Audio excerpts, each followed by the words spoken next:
You've got introverts in your class, but do you know who they are?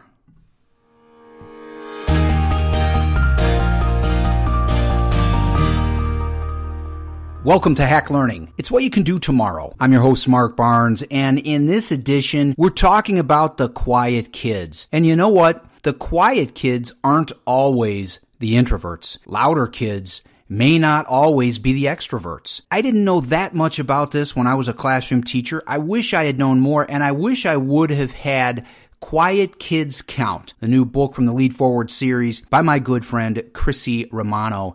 And I want to share a little bit of this. Our listeners always get a sneak peek, and Quiet Kids Count, if you're listening when this launches, is just out. In fact, we haven't even shared it with the world, and if you are one of those early adopters, I hope you will check it out. I want you to listen to a little bit of what Chrissy Romano says when she introduces Quiet Kids Count. Here is her message for educators.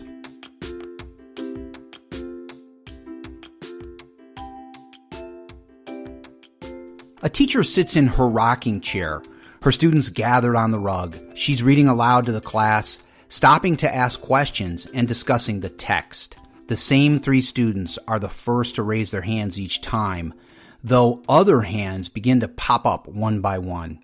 Some students look on, hang back, and just listen while another gazes out the window, appearing oblivious to anything that is happening at the moment. Which student do you think is the introverted one?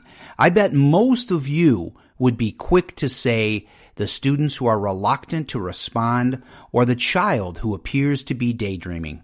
Guess what? Any of those students could be an introvert, as you will soon see.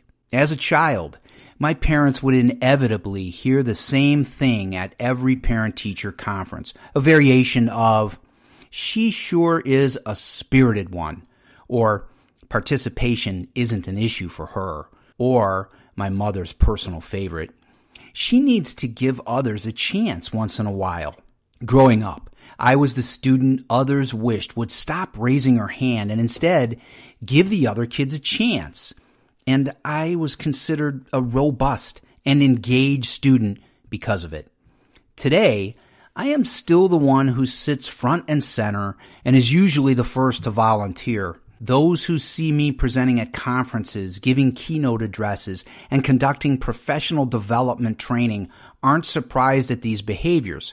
However, most people don't know that striking first is a coping mechanism I developed early on, and I have maintained to manage my anxiety in social situations. If I made my contribution early on in a discussion, it took a massive weight off my shoulders. I could focus more on the lesson instead of the butterflies in my stomach, my racing heart, or my tapping foot. All telltale signs that the anxiety of possibly being the center of attention, if only for a moment, has taken hold. To this day, if I want to add to a conversation, I have to do it early or forever hold my peace. Once it's done, I can sit back, relax, and actually learn. This striking first tactic is one I have been employing since elementary school and is well documented by social psychologists. I never complained about the perks that came with it either. According to Susan Cain, an authority on introversion, the ideas of people who speak up first in a group tend to carry the most weight. Since I was responding so quickly, teachers thought I was a diligent student and an active learner. This was not always the case, but perception superseded reality and worked to my benefit. It wasn't until I watched The Power of Introverts, a TED Talk by Cain, that I began to understand more about who I am and what I am all about. I now know that I am an introvert. Not exactly the classic stereotype of an introvert, who is generally thought to be shy and quiet, but what is known as a restrained introvert. This is one of the least known types of introverts. We take time to warm up in social situations, but do enjoy being around people. Reversed is the perfect word to describe introverts like me. My son is a different story. He is quiet and reflective. He sits back, watches, and listens, never the one to try new things or start a conversation. Christopher has been a textbook example of an introvert since he was born. His temperament began to emerge as a baby and during early childhood. He was more sensitive to stimuli, such as loud noises, and more cautious when presented with new toys and people. He is what is known as a social introvert. He prefers to be alone and keep his social groups tight and close-knit. Social interaction drains him, and he prefers solitude over time spent with other people. Predictably, I now hear the same thing year after year at parent-teacher conferences. He needs to participate more, and he's a smart kid, but I would like to see him add to class discussions. My usual response: have you tried to find another way for him to contribute other than raising his hand? My husband and I see a different Christopher. Yes, he is indeed quiet at home, but he surprises us with his quick wit and curious mind when we least expect it. He is always observing and thinking when we don't realize he is paying attention. As parents, we know that if the right environment is cultivated in school, his teachers and peers will also see what we adore in him. Throughout the years, however, few teachers bothered asking why my son was so quiet and hesitant to share his thoughts. It wasn't until his 4th grade year that a teacher helped him come into his own. He took the time to talk with my son and get to know him personally. Even though Christopher was quiet, the teacher made an effort to find ways for my son to contribute without being the center of attention. So, why am I sharing our stories? It has to do with you as a fellow educator. Another school year will begin, and a new batch of students will sit before you. No matter what grade level or content you teach, you will have them sitting in your room. The introverts, the quiet kids, and the not-so-quiet but introverted just the same kids. They're not troublemakers, and for the most part, they earn good grades. But these are the kids who tend to fade into the background unnoticed. They are the ones who are so often overlooked, or like me, misunderstood. We are doing a disservice to our introverted students, our quiet kids, by not seeing them for who they truly are.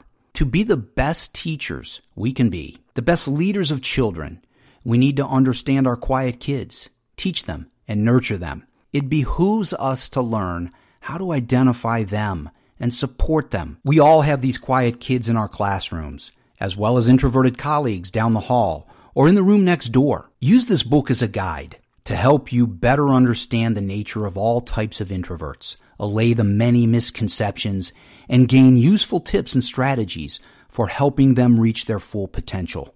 Most importantly, use this book to become the best teacher and leader you can be by working toward the better good for all children, especially your quiet ones.